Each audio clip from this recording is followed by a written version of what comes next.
Բարի երեկո, այսօր հանդիպել ենք պարոն Նուրիջանյանին, իմիջիալով շատ վաղուց չենք հանդիպել, որտեղ շատ բազմազբաղ է, չի ուզում մեր ժամանակ տրամադրի,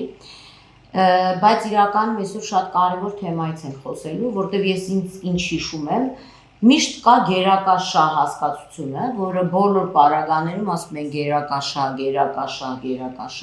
ի վերջո ուզում եմ ես մասնագետից հարցնեմ ինչ է գերակաշահը,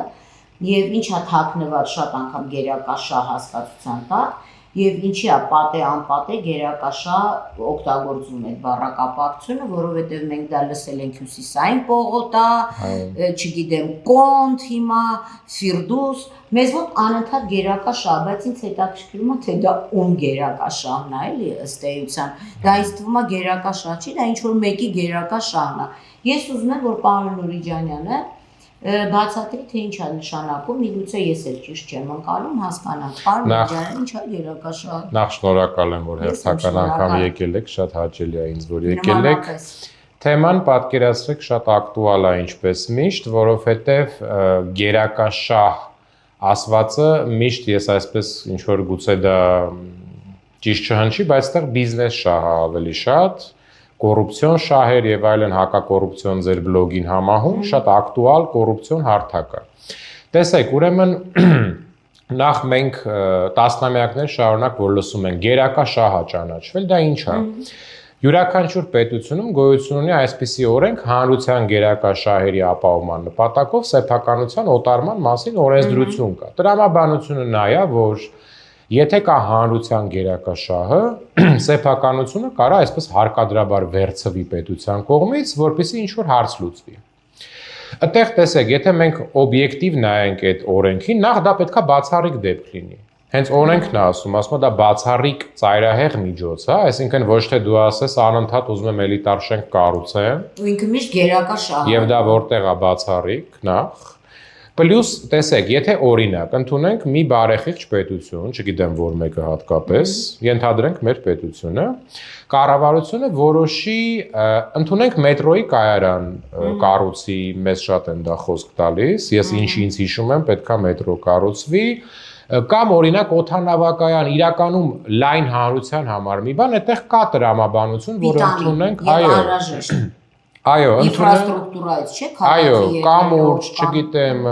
անցուղիներ, երթուղիներ, այդտեղ կարող է մտածես լավ, քանի որ լայն առումով հանրությունը օգտվելու է այդ կայարանից, հանգույցից, կամրջից, ինչ որ մի սեփականատիրոջ իրավունքները պետքա դադարեցվեն, բայց մեր երկրում եթե հիշենք, հանրության գերակաշահը մեկնաբանվում է, որ էլիտար շենքերը, բազմահարկ շենքերը դա հանրության էլիտար շահն է։ Հա, երևի որից չի օգտվում հանրությունը։ Այո, մարդիկ ովքեր շատ փող ունեն ի տարբերություն մյուսների ցանկանում են ընդունենք, որ Ֆիրդուսը դե հրապարակի հարակից տարածք է, ենթադրենք 17-րդ հարկից նայեն հրապարակին, իրենց ինչևից է։ Դա գերակաշահ է փաստորեն։ Այո, այսինքն ցավոք սրտի այդ պրակտիկան, որ մենք օրենքների նայենք, հիմնականում գերակաշահով երբ որ վերցվում են գույքեր, կառուցվում են տեղը էլիտար շենքեր, նույն Ֆիրդուսը, հիմա խոսակցություններ կան այդ նորագյուղ թաղամասի, կոնդի հետ կապված, այսինքն երևի մենք ֆիքսվենք շենքերի վրա, դա է։ Բայց ուրիշ բան կա, պարոն Նուրիջան, ես չեմ տեսել։ Դե հենց խնդիրը նրանում է կայանում, որ իրական գերակաշահը դա այն, այսպես ինչ որ մի բանի կառուցումն է, որը բոլորի համար պիտանի է եւ նաեւ բացառիկ է։ Այսինքն մենք, չգիտեմ, 30 տարի կամ ավել նոր կամուրջ չենք կառուցել կամ մետրոյի կայարան, դա բացառիկ դեպք է, չէ՞, որ վերջապես ալելույա, այսպես մի կայարան ավել է կառուցվելու։ Դե չգիտեմ։ Չկա դες բան, ասին արդեն չի կառուցվելու, որտեվ այդ գումարները չգիտեմ ինչի բնական է, ուրիշ գերակաշահեր ունենք, ասենք գերակաշահ ոնց կարող է լինի կոնդը, ես կոնդում բարձրահարկեր կառուցել է, որը այսօր կառուցվել է ամբողջ այդ Սուրբ Հովհաննես եկեղեցու պատկերը փակում են, երևի թե դա է գերակաշահը, եկեղեցու պատկերը փակել, որ հանկարծ որևէ մեկը չհասկանա, որ մենք քրիստոնեություն ենք դավանում, հետո գերակաշահը կոնդը քանդել, որպեսզի Երևան եկող որևէ պատկացեք Երևան է գալիս ինչ որ մեկը, եւ մենք ասում ենք, որ մեր քաղաքը համարյա 3000 տարեկան է, ու ինքը sense նայում է, ասում է մի հատ մի հատ շենք ցույց կտան, հին տուն, մենք ասում ենք վայ գիտեք, մեր մոտ բան գերակաշահ, մեր մոտ Հյուսիսային պողոտան, այնտեղ կինոպիոներներ, այնտեղ լիքը բաներ կար, ոնց որ Պուշկինի փողոցի հին տները, որը կարելի է ռեստավրացիա անել, վերականգնել եւ քաղաքի համն ու հոտը պատկերը կալորիտը մնար։ Հիմա փաստացի ես հասկանում եմ, որ մեր մոտ գերակաշահը Երևանը շինհրապարակի վերածել, այսինքն առանց որևէ կոլորիտի, առանց որևէ ինքնության քաղաքի վերածելը փաստացի մեզ մոտ գերակաշահ, տենց է չէ՞ ստացվում։ Այո, եւ դա մեկնաբանվում է նոր ներդրումներով, նոր հարկեր պետությանը վճարելով եւ այլն եւ այլն։ Հիմա այստեղ ուրեմն այս process-ների մեջ խնդիրը կայանում է նրանում, որ Եվրոպական դատարանը ցավոք սրտի դիրքորոշում է հայտնել, որ ամեն պետություն ինքն է որոշում իր գերակաշահը, ես դրա մեջ շատ չեմ այսպես։ Բայց ինքը սխալված չի ասի, ամեն պետություն պիտի որոշում։ Դե ամեն դեպքում երևի իրենք էլ էին հոգնել այդ երևույթից ու ստեղ այսինքն երբ որ կառավարությունը որոշում է այդ հիմքով, էլիտար շենք կառուցելու հիմքով գերակաշահ ճանաչել, մենք այսպես ցավոք պետքա դրա հետ համակերպենք։ Բայց տեսեք խնդիրը ինչումն է կայանում։ Լավ, ընդունենք վերցնում ես անձի սեփականությունը։ Օրենքը ինչ է ասում, ընդ որում այդ օրենքը գրված է ըստ Եվրոպական դատարանի նախադեպերի։ Պետք է տրվի նախնական համարժեք փոխհատուցում պլյուս 15% ավել գումար եւ ամենակարևորը այն հանգամանքը, որով պայմանավորված դու վերցնում ես գույքը, չպետք է հիմք հանդիսանա գնահատելիս։ Օրինակ, եթե դու ընդունենք ցանկանում ես մեկի տունը վերցնել եւ ասում ես, որ օթանավակայանի կողքն է, պետք է online-եմ օթանավակայանը, դու գնահատելիս չես կարող ասել, որ քո տունը օթանավակայանի կողքն է, արժեք չունի, որտեղ կողքը օթանավակայանը էժանով եմ վերցնում։ Սա ամենամեծ խնդիրն է։ Պրակտիկայում տեսեք, կա գերակաշահ ճանաչված Արզումանյան 10 եւ 17 շենքեր։ Շատ լավ գիտեմ այդ շենքերը, որտեղ այդտեղից բավականին տուժողներ կան։ Հիմա այդտեղ կան շատ լուրջ խնդիրներ հետեւյալ։ Նայեք։ Նախ եւ առաջ, ուրեմն այդ շենքերի գերակաշահ ճանաչելու հիմքը եղել է վթարային լինելը։ Վթարային լինելը դա բացառիկ հիմք չի, որովհետեւ Հայաստանում վթարային շենքերի պակաս չկա։ Եվ ինչպես տարիներ առաջ կար կառավարության հայեցակարգ, այդ որ չէ, ասում են նախկինների ժամանակ ներկաներ, եթե տարանջատենք։ Եթե։ Հա, առնվազն տեսեք, ես որպես գործադիր մարմնի ղեկավարի անունն էլ կտամ, որ պատկերացնենք, թե այն թվականին Ռոբերտ Քոչարյանի ստորագրությամբ կա հայեցակարգ վթարային շենքերի բնակիչներին նոր բնակարաններ տար, վերաբնակեցնել եւ այլն։ Թե ներկայիս գործադիր իշխանության ղեկավար Նիկոլ Փաշինյանի ստորագրությամբ կա հայեցակարգ, որ եթե շենքերը վթարային են, տարբերակներ, գումար ենք տալիս, տուն ենք տալիս եւ այլն։ Ինչ որ մի լուծումներ։ Մինչդեռ տվյալ շենքերի դեպքում լավագույն այսպես ճակերտավոր լուծումը ինչն էր, որ վերցնում ենք գերակաշահով ձեզնից, եթե ուզում եք կտանք տարիներ հետո բնակարաններ, ոչ այդքան որոշակի տվյալներով ու այդ ընթացքում ինչ որ վարձեր կտանք եւ այլն եւ դա հատկապես կառավարության որոշմամբ հանձնել են ML Mining ընկերությանը կառուցապատելու նպատակով։ Հիմա ես բնակիչներից մի մասին ներկայացնում եմ այդ գործով դատարանում եւ խնդիրը ընդհանուր առմամբ ինչումն է, եթե այսպես չորով նայենք։ Եթե իրականում նպատակ կա քաղաքացիներին օգնելու, ինչու հատկապես մի ընկերությանն են տվել այդ պրոյեկտը շինարարության, այսինքն մրցույթ ինչի ես ենթադրում եմ։ Չէ, ես գիտեմ, բայց հիմա ML mining-ի մասին խոսելու ժամանակ։ Բացարձակ ես Բայց ես հետո ասենք ես առանձին կանդրադառնամ ML։ Հիմա ստեղ տեսեք, ես մի փոքր կասկած ունեմ, որ սա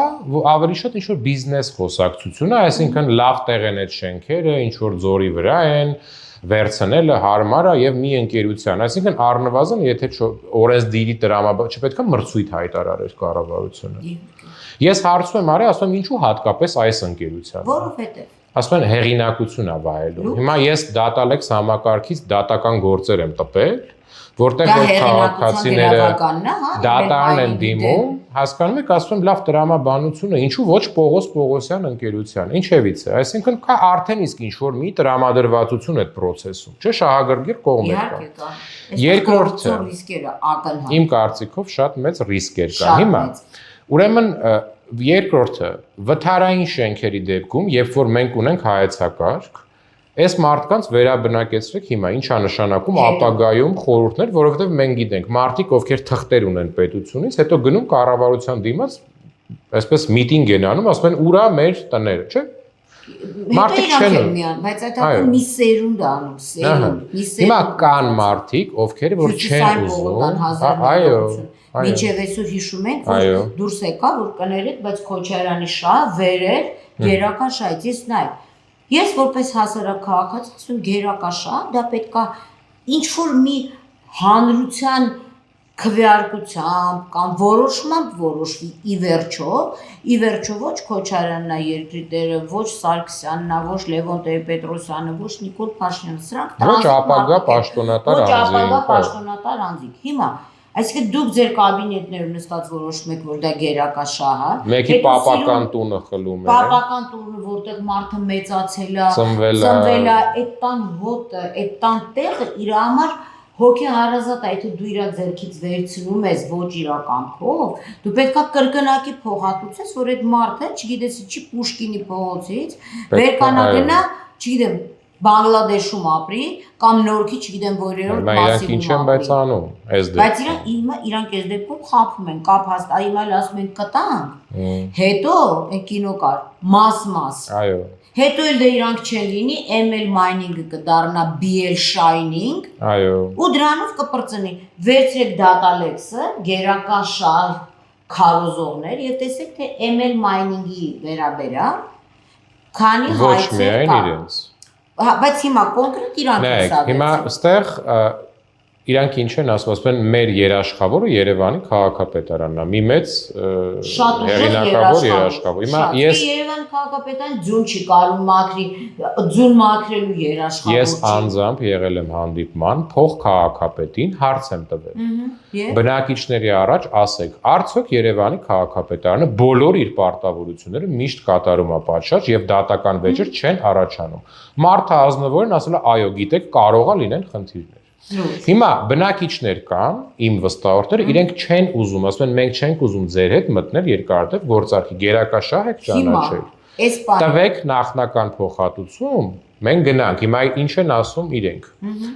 Ասում են, նայեք, ես հիշում եք, չէ, ասացի, այն պատճառը, որով որ գերակա շահը ճանաչված է սեփականությունը, չպետք է հիմք ընդունվի գնահատելիս։ Իրենք ասում են գերակա շահով պետքա օտարվի, քանի որ վթարային է, բայց գնահատելիս չեն գնահատել շենք, ասում են վթարային է, ինչ ունի։ Գնահատել են միայն շենքի տակի հողամասի մի մասը, կոպեկներ, բառացիորեն։ Իրանք չեն կարող մի սենյակ 2-ից 5 միլիոն դրամ են տալի Երևանում գտնվող բնակարանի համար։ Հիմա դատական ընթացներով ես ասեմ ձեզ, ինչքան էլ որ դատարանները այս գործերով ամեն դեպքում այսպես սիմպաթիա ունենան դեպի պետությունը, բայց ես համոզված եմ, որ առերևույթ այդ անտրամաբանականությունը դա հաղթահարվելու է դատարանում, որ ընկեր ջան, դու եկել ասում ես վերցնում եմ վթարային, բայց շենքին փող չեմ տալի, ինչ ունի եւ այլն, դու պետքա գնահատես մի խոսքով, դա կհաղթահարվի, բայց այդ ընթացքում քանի տարի են մարդիկ տանջվում, տառապում, իրար խանգարում, մի բնակիչ կա ասում է շուտ մեզ վերաբնակել, ուզում է կնքի պայմանագիր, դա իր ընտրությունն է, ես չեմ մեղադրում։ Վստահում է պետությանը։ Հիմա մյուս հարևանն ասում է ես չեմ վստահում, ես չեմ ուզում այս պետության հետ մտնեմ երկարատ, որովհետև տեսեք, Մարինա ջան, ինչպես է դա լինում սխեման։ Հիմա կկնքեն պայմանագիր, որ 5 տարի հետո տալու են ինչ-որ մի տուն։ 5 տարի հետո կամ այդ շենքը դեռ չի լինի, սնանկություն եւ այլն։ Կամ պայմանագիր կնքողը չի լինի։ Ահա։ Սուբյեկտ։ Այո։ Կամ այդ տունը կասեն, գիտեք, կիսանկուղ է եւ այլն, վեճ կառաջանա, կամ ինչպես են դա անում։ Կվերցնեն, մի հատ քրեական գործ կհարուցեն, կասեն այն ժամանակվա քաղաքապետարանի էս ինչ պաշտոնյա։ Հետո էլ ամնիստիայի տակ նականգնի բան, հետո սրանց էր կամ ինչ-որ ֆիրմայի, չգիտեմ, յուրացրել է ձեր փողերը, մի տունը 3 հոգու է ծախել, գնացեք հանցավորից։ Այն ինչ-որ եղավ Նորաշեն,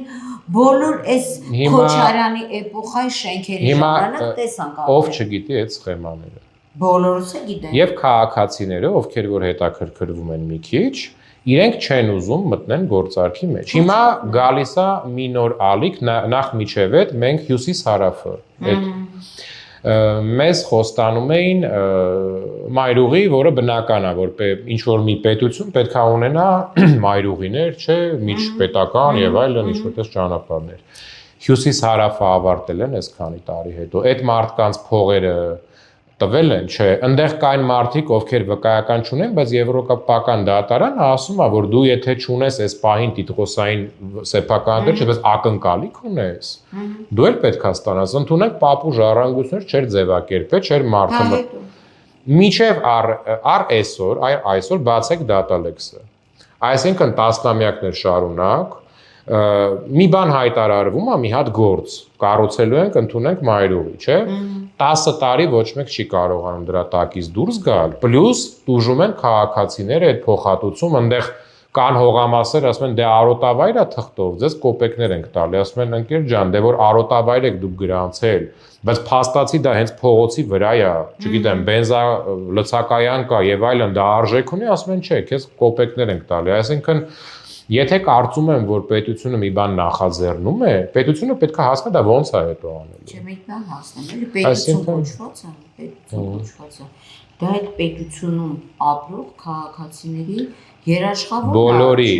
եթե ընդունենք, այսինքն ոչ մենակ վթարային շենքում ապրող, եթե պետությունը չի երաշխավոր կանգնում, քաղաքապետարանը ինչ երաշխավոր կանգնի, որ տարիներ հետո գիտեք ինչ, ես օրինակ հիմա սենց մի պա ուղղակի ինձ դնում եմ այդ մարդկանց տեղը, ինչ անշնակում հետո։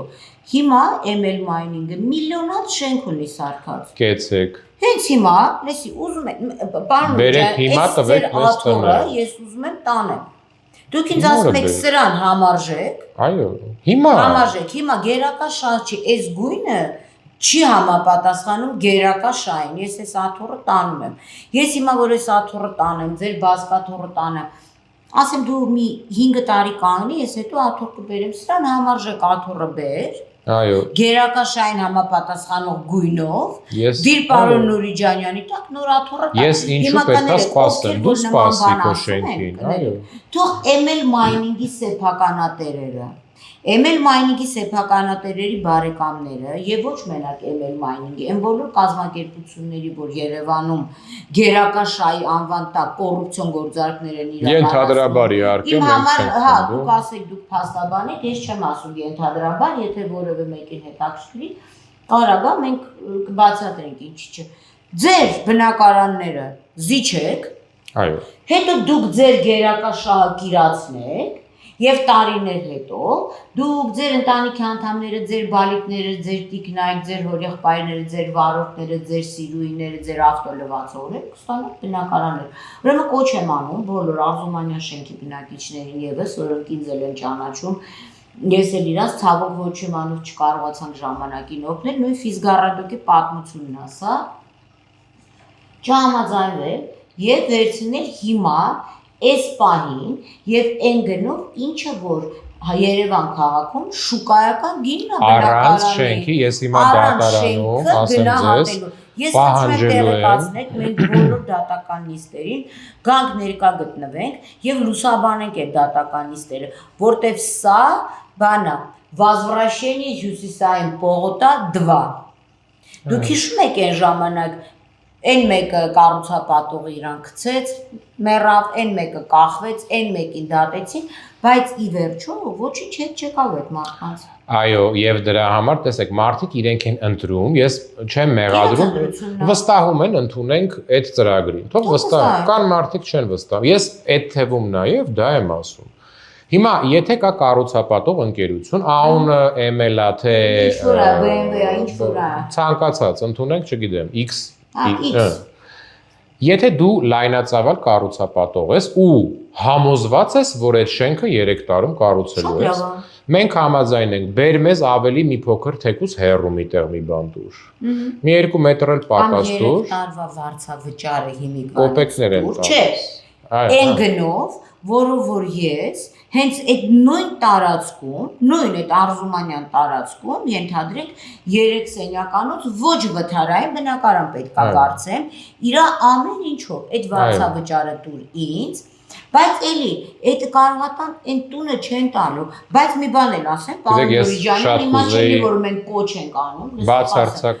ով համաձայնա, թող գնա համաձայնվի, բայց ցավը գիտեք ինչու՞մն է, որ հետո մեր գրասենյակ են գալու, ասեն, Եվ գիտեք սխեման, չգա։ Ուրեմն տեսեք, այն մարդիկ, ովքեր որ համաձայնում են, որ տարիներ հետո բնակարան են ստորագրելու, իրենք ստորագրում են, որ իրենց բնակարանի արժեքը ներկայումս այդ 2 միլիոն դրամ կոպեկներն են։ Հետո մի օր այդ կառավարության որոշումը կարող ուժը կորցրած ճանաչվի, այսինքն ասեն ծրագիրը փակվել է, վերցրեք ձեր այն 2 միլիոնը, որը որ դուք համաձայնվել եք, որ այդքան է։ Եվ տենց էլ լինելու է։ Գիտեք, ես այս գործին այնպես եմ նայում, որ նախ process-ն էլ իրենք մեկին դատի տվել են, մեկին չեն տվել, ինձ թվում է երևի մի 10 տարի դեռ կա։ Ես շատ կուզեմ իմ աչքերով տեսնեմ այդ շենքում կառուցված այդ շենքը ավարտական ոչ միայն տեսնել, նաև որ այդ բնակիչներին տներ են տվել, ովքեր համաձայն։ Ես շատ կուրախանամ անկեղծ։ Բայց ես այդքան 10 տարի դուք շատ ինչ որ օպտիմիստ եք, ոնց որ, հա, կամ ուտոպիստ եք, իհարկե դա տենց այն հիմինչև մա կա նորաշեն բան այդ գործերը, այն որ Հերմինե Նարդալյանը մի տունը 3 հոգու ծախել, կվարտիրայր առել, 100 հատ բնակարան առել, Հերմինե Նարդալյանը, որը բնականաբար դրա համար պատասխանատվություն չկրեց, ոնց որ եւ պատասխանատվություն չեն կրելու։ Հիմա այդ նույնը կատարած անձիկ հետագայում դա տևելու է մի 58 տարի, վերջում համաներում է կիրառվելու, վերջում ասենք ինչ որ մեկը մահանալու է, ինչ որ մեկը ծնվելու է, չի լինելու։ Բայց ասեմ, էլի, օրինակ ես մի հատ տրամաբանական հարց ունեմ ձեզ։ Այդ կազմակերպությունը, X կազմակերպությունը, որ կա ուզում է կառուցապատի, չէ՞ որ եթե ինքը հեղինակություն վայելող, այսինքն ինքը ունի արդեն կառուցած շենքեր։ Եվ բնականաբար այդ կառուցապատված շենքերում կան դեռ չվաճառված բնակարաններ կամ իրենց հարազատների հասցել մենք հիմա ունենք, չէ՞, մեկը 34 հատ կայանատեղի առե, մեկը 68 հատ բնակարան առել։ Հիմա ի՞նչ նախնդիրը, եթե X կազմակերպությունը վստահաբար ձեզ ասում է 5 տարի հետո կամ 3 տարի հետո կտա, թող հիմա իր կառուցած շենքերից տա,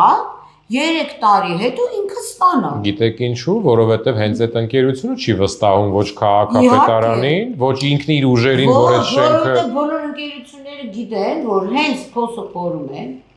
այսօր այդ առանձին թեմա է խոսալու, արդեն բոլոր բնակարանները վաճառված են, բայց դա էլ է միֆ, որովհետև երբ որ մենք նայում ենք պայմանագրերով, մի 6-7-10 հոգի մարդ են, ամեն մեկը 50-60 բնակարան իբր թե առած եւ դա հարցալը, որ երկրի քաղաքացի են, ինչ են։ Այս մարդիկ հասկանում են, որ կարևորը արտաքսելն է, տարածքը դատարկելն է, խոստանալը։ Հիմա ասեք չի մեր ասենք ոնց որ հիմա կիսաբաց լուսամուտներում են, որ ասում ենք ասեց քո հետ կանուսնանամ։ Հետո էլ ասես չեմ ամուսնանա։ Իշխան ուզում ես գնա դատի տուն։ Հիմա մեր կառավարության շենքի դիմաց ԱԺ-ի ինչքան մարդ է գալիս թղթերով կանգնում է, ինչ որ մի բանից է բողոքում, դա ինչ որ օգուտ տալիս է։ Գիտեք երբ է օգուտ տալիս, պարզ ասեմ։ Այն որ ես շատ լավ մի հատ բառ գիտեմ, իդուշի ասիլի դարողու, բայց այս մարդիկ հոգնում են բնականաբար։ Տարեկան 4-5 անգամ գնում են, իրանք համար որ իրիկուն ասեն մենք մեր պարտքը կատարեցինք, բայց հարցի լուծումը այդպես չի։ Պայքարեք ձեր բնակարանների համար ամեն օր եւ մի թողեք որ իրանք մոտ գան, բայց նա ուրիշ խնդիր կա։ Մի մասը ինչ որ այլ արտոնյալ պայմաններով իրանք էլ գիտեն այդ ձեռագիրը, ինչ որ մեկին մի քիչ ավել գումար են առաջարկում, բան նրանք գնում ստորագրում են։ Մենք բոլորս գիտենք։ Ես ինչի եմ ասում, որովհետև այս նույն մարդիկ շատ անգամ գալիս են հետո մեր գրասենյակ, ասենք թեկուզ դատական process-ից ոչ թե փաստաբանից են դժգոհում, բայց դատական ակտից հետ ասում են մենք գծվեցինք։ 18 տարեկանից բարձր, կարծում եմ ամեն մարդ ինքը պետք է որոշի իր ողջամտությամբ։ Դա քո ռիսկով ես դու այդ գործարքին գնում, եթե դու գնում։ Գիտեք ոնց է, նենց եթե հիմա Երևանի քաղաքապետարանը ասում է եկեք կնքեք պայմանագիր։ Եթե ես վստահում եմ կնքում, ես իմ ռիսկով եմ վստահում այդ մարմնին, այսինքն այդտեղ 50% մեղավորությունը քոնն է։ Դու պետքա, եթե այդ process-ի մեջ ես, պետքա ժամանակին ժամկետ բաց չթողնես ու ճիշտ ինչ որ լծակները, որտեղ դա քո դեմ է պատտվում, ամեն ստորագրություն։ Հիմա այդ վստահությունը գիտեք ոնց է, ես շատ ուրախ եմ, որ կան քաղաքացիներ, ովքեր անվերապահորեն վստահում են պետական մարմիններին, մեծ սիրով։ Բայց պետքա ընդհանրապես իրենք իմանան, որ կարելի է ամեն դեպքում, եթե մի ոլորտից խոսում ենք, մի հատ համացանցը բացեք, տեսեք ինչա նախորդել դրան։ Բացի դրանից կարելի է գնալ։ Ես պարզունակ մտքեր եմ ասում այս թեմայով, չէ՞։ Դու ձեր դուրը ծեծել։ թեկուզ մեր դուրը ծեծել, հարցնել, ասել սենց բան էլ է եղել, եթե նույնիսկ ալարում են, եթե նույնիսկ չունեն այդ հնարավորությունը, ոչ թե միշտ գան հետո, այլ առաջ, 1000 անգամ ասել եմ, գալիս են 5 տարի առաջ, 10 տարի առաջ, ես ասում եմ, բա այդ անելուց։ Ասում մարդիկ կա, չէ, միլիոններ են տալիս ու սենց ասած գցվում են տարբեր հարցերով։ Կամ ինչ-որ բան է ստորագրում, ասում եմ, այդ ստորագրելուց առաջ, եթե դու 5 միլիոն, 10 միլիոն կարար տայր, 10,000 դրամ, 20,000 դրամ, մի հատ փաստաբանի խորհրդատվություն կամ ասել գայր, թեկուզ մի հատ գրասենյակ գտնել, որը անվճար խորհրդատվություն։ Այո, հասարակական կազմակերպություն։ Բայց հիմա ասեմ, եթե մարդիկ գալիս են իրանք այդ համաձայնության, մենք ոչ ուզում ենք, ոչ էլ իզորու ենք մարդկանց կամքի վրա բռնանալու, որ սա չլինեց, որ մենք մարդկանց ասում ուզում եք գնացեք, ուզում եք մի գնացեք, բայց այն մարդիկ, ով հասկանում է սրա ավարտը, մենք այդ մարդկանց կողքը պետք է կանգնենք։ Միանշանակ Ես մեծ սիրով կգամ դատականիստերին, տեղեկացրեք, որտեղ այդ Արզումանյանի բնակիչների վերաբերալ մենք թե ֆիլմ հանեցինք, գիտեք ինչ, շատ ցավալի է։ նայ ասեմ, էլի խնդիր ինչումն է։ Մենք սենց հանգիստ հիմա զրուցում ենք, որ սա ոնց որ ժողովուրդ նայ, գալիս են իրանք մի հարցով դիմում են ու առաջ ջանք ու եռանթող հիմա իրանք ասեն, որ որևէ ասենք ամեն ինչ անվճար է եղել, օպերատոր են ուղարկել, հետո իրանց ինչ-որ մեկը մի բան խոսք է տալիս, ասում են էլ մի գնացեք ընդ մի բարձր լավ կլինի, հետո քեզնից գնում են, հետո նորից հետ են գալիս, ես ատում եմ են տղամարդկանց, որ անդադ ներում են իրանց կանանց և են կանանց, ով որ ներում է իրա տղամարդուն, հիմա ես պարզ ասեմ, ես չեմ սիրում այն մարդկանց, որոնք սենց գալիս են, հետո մեկ իրանց բան ախոստանում ու իրանք զրոյացնում են քո արդեն արած աշխատանքը։ Հիմա խոստացողների մասով, ուրեմն ես հիմա մի բան կպատմեմ, սա կարելի է ճշտել ոչ միայն այս իմ վստահորդներից ես շահագրգիռ եմ, այն բնակիչներից, ովքեր ուզում են շուտ այդ շենքը հանձնի, եկել էին դատական նիստ։ Եվ 3 դատական նիստով Երևանի քաղաքապետարանի ներկայացուցիչը մի անգամ նիստին չի եկել ուշացել, չի կայացել, 2 անգամ չի կարողացել ապահովել քաղաքապետի պատշաճ լիազորագիրը, դա մի էջանոց մի հատ փաստաթուղթ է։ նույն շենքով Ես ասում եմ ընկերներ, ամենայն հարգանքով չանձնավորենք, եթե Երևանի քաղաքապետարանը 3 դատական նիստ չի կարողանում էլեմենտար մի հատ մի թուղթ ձեզ տուն տվող են իրանք։ Ես հասկանում եք, ես կառույցի աշխատավելավոճի մասին եմ խոսում։ Հիմա պետք չի նույնիսկ դուք դա ասեք ինչ։ Պրիմիտիվ, ախր այդքան հասկանում եք, մենք ումից ինչ ենք պահանջում։ Այս ասելու է, նայեք ասեմ, ձեր մեջ ասելու է, ինքը փաստաբան է, նրա համար որ 1000 ներողություն էլի իր փողի համար, ինքը ասում է որ սենց արել, որ շատ մարդ իրան դիմի։ Ուրեմն ես փաստերով եմ խոսում։ Մենք բոլորս լիազորագիր, եթե չի կարող մի հատ թուղթ բերի դատարան, դա ես չեմ։ Մի հատ թուղթ չի կարողանում բերի։ Գիտեք ինչ է, ես մի բան եմ ուզում հասկանամ։ Մեր մոտ գենետիկ ինչ որ սենց սինդրոմ կա, էլի գիտեն որ խաբում են, բայց ուզում են հավատալ։ Այդ կարող է ուղղակի այն որ պետք է իրանց հետ լինի, իրանցից հեռու վանելու ինչ որ հոգեբանական։ Չէ, ընդհանրապես գիտեք, այդ մարդիկ ուզում են լավ, շատ այդ երևի ագահություն է մի փոքր, որ մենք քո վթարայինի տեղը նորակառույցում ճոխ, մի քիչ այդ ագահությունը զսպեք փաստերով։ Ընդհանրապես համացանցում ուսումնասիրեք, խորհրդակցեք իրավաբանի հետ, նայեք պրակտիկան։ Ես էլեմենտար, ախր ինձ թվում է, գիտեք, ես այնքան պրիմիտիվ որոշակի մտքեր եմ ասում։ Հիմա ես ձեր ասած երրորդ դասարանի երեխան, որ եթե նույնիսկ չեն կարողանում լիազորանգիրը բերեն։ 3 նիստ կարելի է մի հատ թուղթ չբերեն։ Ինքը Գրիգոր Լուսավորչի ստիպա նորագավիթ չասնի այդ լիազորագիրը։ Չէ, ինքը պետք է ընդհանրապես ներբեռնի համակարգ։ Վերջ։ Եթե այդ չեն անում, ուրեմն ներողություն։ Բերել են լիազորագիր, վրան չկա ամսաթիվ նշված։ Ես ներողություն եմ խնդրում, դա ես չեմ ուզում որակել այդ գրագիտությունը ավելի կոշտ բառերով, բայց ըստ ձեզ մի ամբողջ Երևանի քաղաքապետարան, երբ որ քաղաքապետը լիազորագիր է ստորագրում, ամսաթիվ դնել ոչ մեկ չի այնտեղ գլխի ընկել, հիմա այդ որակի աշխատող մարդիկ խոստանում են ձեզ 3 տարի հետո նոր բնակարան, իմ համար մեղմ ասած առանձնապես դժվար թե լավ սենց ասեմ։ Դուք իրանց այսօր բացատրեցիք, ինչա, ընդհանրապես, նայեք, նա ուզում եմ իմի բերեմ, բայց մենք սա նորից շարունակելու ենք, նայեք, իմի բերենք, Դուք բացատրեցիք ինչ է գերակաշահը եւ ինչպիսին պետք է լինի գերակաշահը եւ ինչ է թաքցված մոդեռն արդի հայկական գերական շահի պրակտիկ գործով գերական շահի տակ բոլոր շենքերը կառուցվում են գերական շահ դա ինձ համար անհասկանալի է իմ համար այստեղ մի պահ ուրիշ բան էլ ասեմ եւ շարունակենք ուրեմն ես Դեմիրճան փողոցի վրա եմ ապրում նորակառույց է եւ բարձրարկա ուրեմն ես մի բան ասեմ ձեր ժողովուրդ ջան նախկին նույնիսկ իշխանությունների ժամանակ իսկ կոմունիստների ժամանակ ընդհանրապես ազգային ժողովի դիմաց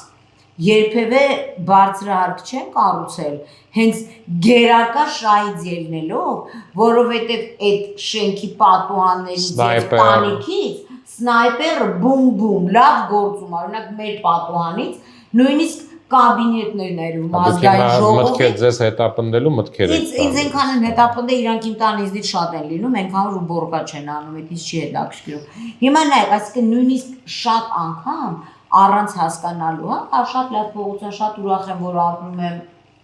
բայց նույնիսկ այդ շենքի կառուցումը ոչ թե գերակա շահին է համապատասխանել այլ այդ հայտնի կառուցապատողին որ կառուցապատել է մեր շենքը հիմա Կարեն Նուրիջանյանը հստակ բացատրեց, թե ինչ է նշանակում գերակաշահը, կլասիկ դասական գերակաշահը, ինչպիսին պետք է լինի այդ հասկացությունը եւ ինչին պետք է համապատասխանի, հետո չասեք, որ չգիտեիք։ Սա մեկ։ Երկրորդը, Կարեն Նուրիջանյանը ձեզ փաստերով բացատրեց, թե ինչ պայմաններով են ձեզանից վերցնում ձեր բնակարանները, որտեղ դուք սովոր եք ապրել, ինքը լավն է, թե վատն է, ինքը իմն է, ինքը ձերն է։ Քանի որ դուք եք վաճառողը, դուք պետք է գինը առաջարկեք, դուք եք հրաժարվողը այդտեղից, բացատրեց։ Պարոն Նուրիջանյանը նաև ձեզ բացատրեց եւ օրինակներ բերեց, տարիներ տևող ճանապարհ մայրուղին կառուցելու վերաբերյալ եւ գնահատման, ձեր բնակարանների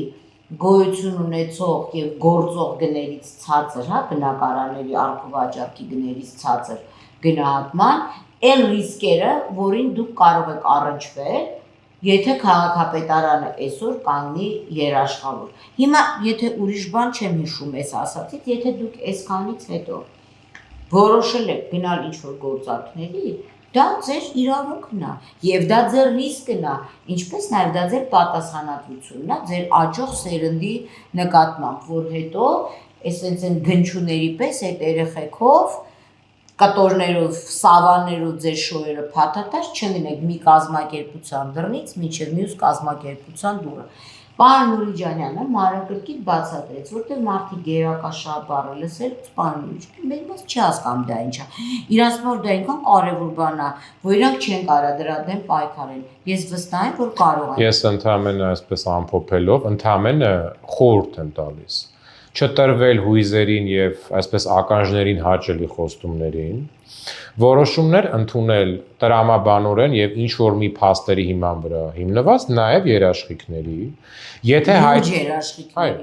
եթե օրինակ հայտնվել է ինչ որ մի հատ տեղից օրինակ կառուցապատողն է ասում որ ես էլեմենտար մրցույթ թող հայտարարեն, գուցե մեկը 100 միլիոն դրամով ավելի էժան է կառուցում, ձեզ այդ փողը ավել է տալիս, չէ՞։ Պարզ բան չեմ ասում։ Մրցույթ։ Դա օրենքով է նախատեսված։ Մրցույթ լինի, թե իմ բնակարանը, այս բոլոր կառուցապատողները ենթադրենք գնահատվում է այսքան, բայց ինչ կոեֆիցիենտ գործակից կարագործի, թե ով ինձ ավել է տալ, կամ ինչ որ մեկը, որ պրիմիտիվ միտք է, չէ՞ դա։ Տալիս հենց հիմա,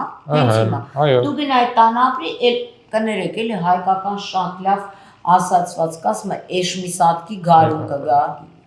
Այո։ Կներեք, բայց էս այլ է, որ ասում եմ ամեն դեպքում ըստ այդմ միակ մեր երևի թե այսպես մոդայիկ բառով ասենք մեսիջը երևի թե դառը։ Լինել դա է, ուշադիր լինել, ծանրակշիռ, փաստարկված տրամաբանական որոշումներ կայացնել օրենքի սահմաններում, այսքանը։ Հա, եւ գնահատել գումարը տեսնելուց մի անգամից չհամաձայնվել, որտեղ հետագայում այդ նույն մարդիկ վերադառնալու են ձեր մոտ, վերադառնալու են մեր մոտ, ասեն մենք մեզ խաբեցին։ մի խաբվեք, ժողովուրդ ջան, դուք 18-ից բարձրեք, խնդրում ենք նստեք, այդ բոլոր պայմանագրերը ուսումնասիրեք, եթե խնդիրներ ունեք, դիմեք իրավաբանների, թող իրանք էլ ուսումնասիրեն, ամեն դեպքում ընտրությունը ձերն է, իսկ պարոն Նուրիջանյան, շնորհակալություն եմ հայտնում, դա իրական շատ կարևոր թեմա է, օրինակ երբ որ կոնդը դառնա գերակաշահ, որի խոսակցությունը հիմա գնում է, չգիտեմ էլի իրականում մարդու լացը արդեն գալիս։ Արդյոք մարդիկ կարող են ամեն ինչ գումարի վերածել ու ծախել։ Չի կարա էլի այդպես բան լինի։ Մեր բոլոր հիշողությունները քանդվում է։ Մի օր էլ Մատենադարանի տարածքը կլինի գերակաշահ, վստահ եմ։ Մայրաթոր Սուրբ Էջմիածնի տարածքը կլինի գերակաշահ, որտեղ ինքը բավականին լավ տարածք է եւ մնացածը։ Գիտեք ինչ, ինձ թվում է մեր գերակաշահը դա մեր հայրենասիրությունն ու մեր նաև քաղաքի հետ կապված մեր հիշողություններն է։ Մեր Երևան քաղաքի կոլորիտը մեր համար պետք է լինի ամենամեծ գերակաշահ, ինձ թվում է համամիտ է։ Միանշանակ եւ վերջո այդ տներում, որոնք որ վերցնում են, մարդիկ են ապրում, ովքեր սերնդեսերունդ ծնվել են, այսպես մահացել են այդ տներում։ Վերջո նաև ազգի, քաղաքի այդ կոլորիտի մեջ նաև դա է մտնում, այսինքն եթե կան սեփական տներ այդ բակերով, այդ ավանդույթները, հարևանությունը, այդ մարդիկ էլ են մարդ, ինձ թվում է երևի թե պետք չի իրանց տներից հանել, բերել են մարդկանց, ովքեր ուզում են էլիտար ընդունենք 17 հարկանի շենքերում ապրել, կարելի է եւ նա համատեղել, չէ՞։ Իհարկե։ Այսքանը, լավ մնացեք։